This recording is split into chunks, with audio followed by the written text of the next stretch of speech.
Michel Dardevet, vous êtes secrétaire général de RDF, Électricité Réseau Distribution France. Vous venez de remettre au président de la République votre rapport Énergie, l'Europe en réseau. Donc ce sont 12 propositions pour mettre en place une politique commune en matière d'infrastructures énergétiques. Évidemment, tout ça dans la perspective de la COP21 qui va se tenir à la fin de l'année à Paris. Alors cette transition énergétique, on le sait, elle ne pourra pas se faire sans le digital. Quels sont pour vous finalement les principaux apports du digital dans cette transition ? Alors je crois, Isabelle, que le changement fondamental, ça va être plus d'intelligence sur les réseaux à deux niveaux. Au niveau de la production, le changement aujourd'hui fondamental partout en Europe, c'est l'arrivée des énergies renouvelables, de l'énergie photovoltaïque, de l'énergie éolienne, et ça bouleverse toute la chaîne, puisque ces énergies rentrent par le bas, par le réseau de distribution, et elles interviennent de manière intermittente, alors que les énergies classiques étaient pilotables, organisables.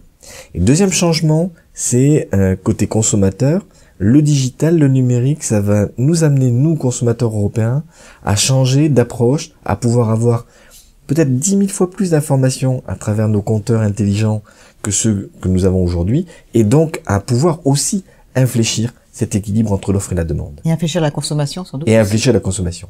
Alors, dans votre rapport, donc, votre 10e proposition, elle porte sur le numérique et vous proposez donc la création d'une plateforme de données énergétiques qui serait européenne.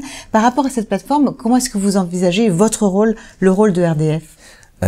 Nous envisageons que ERDF puisse être une des entreprises, mais avec d'autres, avec des entreprises allemandes, italiennes, espagnoles et bien d'autres, qui soient support de cette réflexion. La plateforme données énergétiques, ça doit permettre de faire que ces données soient au service des consommateurs. À la fois protégés de tous les risques qu'il peut y avoir en termes de cybersécurité, mais aussi à disposition de l'ensemble des consommateurs pour que justement, ils enclenchent, à partir de là, un mode de consommation énergétique plus vertueux et plus économe. Alors vous préconisez aussi la mise en place d'autoroutes vertes avec des compteurs intelligents qui seraient destinés donc à assurer le maillage de ces autoroutes. Comment ça peut se passer ? Alors surtout les autoroutes vertes, les corridors des mobilités innovantes tels que je les appelle, ça vise à permettre aux véhicules propres de pas être uniquement un phénomène urbain. Si on garde les véhicules électriques ou les véhicules au gaz ou les véhicules hydrogène uniquement dans un usage des grandes villes, des grandes métropoles européennes, on ne va pas permettre aux Européens de circuler entre les pays.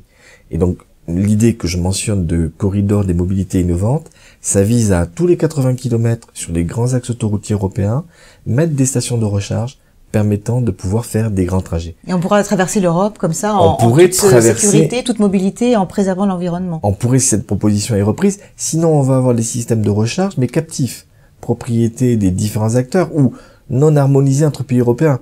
Vous imaginez si on doit avoir des prises de recharge différentes entre la France, l'Espagne, bon. Donc, l'idée de base, c'est réfléchissons entre Européens et construisons un grand projet.